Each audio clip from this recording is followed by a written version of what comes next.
For this problem, we're going to try to solve the delta H of solution for calcium chloride dissolving.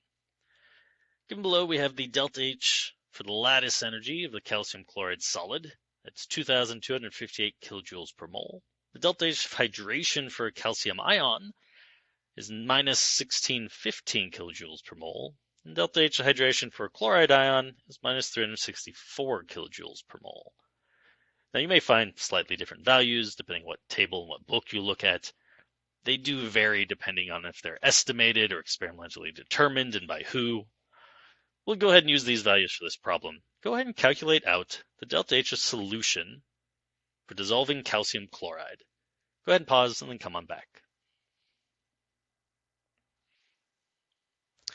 All right, if you're back, well, the delta H of our solution is going to be equal to the delta H of our lattice energy plus the delta H of our hydration.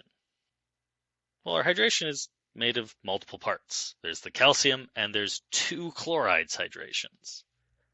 So what's our overall going to be? The delta H of our solution is going to equal just the lattice energy, 1 mole of calcium chloride being broke apart. So 2,258 kilojoules per mole. Plus, well, we got 1 mole of calcium to hydrate. So plus negative 1615 kilojoules per mole for the calcium. And also plus 2 times negative 364 kilojoules per mole for the chlorides. So we have all the energy it takes to break calcium chloride into gaseous Ca2+ and 2 Cl- gases. Then we have the energy for that calcium 2+ gaseous becoming aqueous calcium 2+, and we have the energy for gaseous Cl- becoming aqueous Cl-, twice that much energy actually. If we go ahead and run this, 2,258 plus negative 1615 plus 2 times negative 364. We'll find that our delta H of solution is equal to negative 85 kilojoules per mole.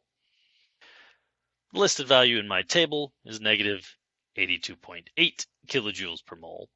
So we got a little bit of error due to using some rounded values from some estimated hydration energies, but it's pretty dang close. Using this, we can actually calculate out the heat changes as we dissolve certain things. So let's give that a shot. Let's say I have 1,000 grams of H2O, and I go ahead and add 20 grams of calcium chloride to it. We're going to start this at 35 degrees Celsius, and we'll just assume all the calcium chloride successfully dissolves. Don't worry about solubility limits here. So we're going to have a solid. It's going to break apart.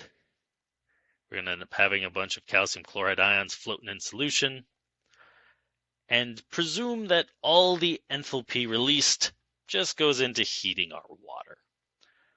While our solution does contain 20 grams of calcium chloride, we can safely assume that within reason the S value for water is going to be roughly the same as the S value for our mixture. So the S value for water is 4.184 joules per gram per degree Celsius. The majority of the things in our solution is still water.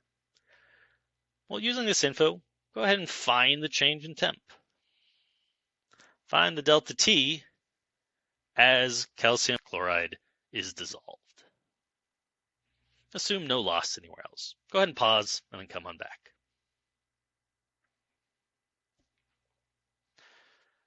All right, if you're back, well, we determined before that it was minus 85 kilojoules per mole for our delta H of solution. I've got 20 grams of calcium chloride. Well, I need to turn that into moles.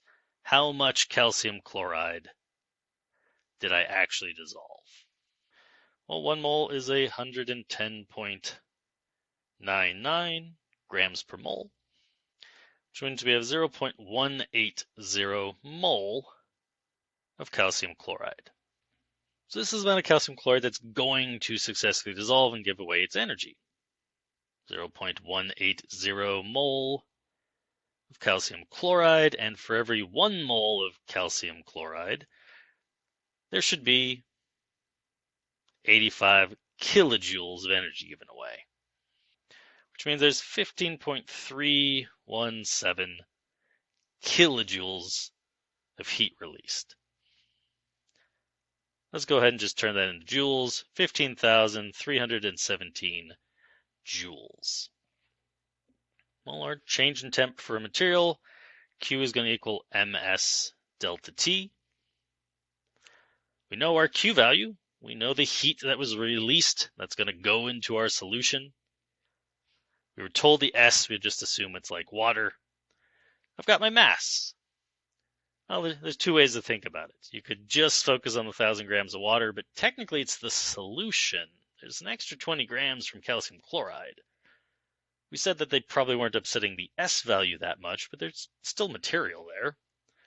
And so we probably ought to include that in the total mass. We're assuming the solution has the same S value, but I should look at the whole solution. And so we do know the mass. It's 1,020. 15,317 joules should equal 1,020 grams of stuff that we're assuming is pretty close to water for its S value. 4.184 joules per gram degrees Celsius, delta T. Divide those across, solve for delta T. 15,317 divided by 1,020 divided by 4.184. We'll find is 3.589 degrees Celsius, or about 3.6 degrees Celsius, is our delta T, which is what we were technically asked for. We may have started at 35 degrees Celsius, and if we wanted to know, then we must have gone up to 38.6 degrees Celsius. However, the question only asked for the delta T. That 20 grams of calcium chloride was sufficient to heat 1,000 grams of water and the dissolved calcium chloride up by about 3.6 degrees. This is why they're good for hot packs. You usually have more calcium chloride and significantly less water. And so when you crack it, instead of going up 3 some degrees, you might go up 30 or 40 some degrees. In fact, you can use these chemicals to actually heat food. There are a few for-the-market devices set up with a double bowl where you have your soup-type material in one bowl, and in a bowl surrounding that is water and a mixed sealed pack of calcium chloride. You pull a string, it opens the pack, it mixes, it heats up the second bowl, which is in contact with the first, so it heats up the first bowl as well. Your food gets hot without actually having calcium chloride added to it. But here's how we can calculate out both what the delta H of solution is, and then how can we use that delta H of solution. We can actually figure out the temperature change that we expect for a solution upon dissolving calcium chloride.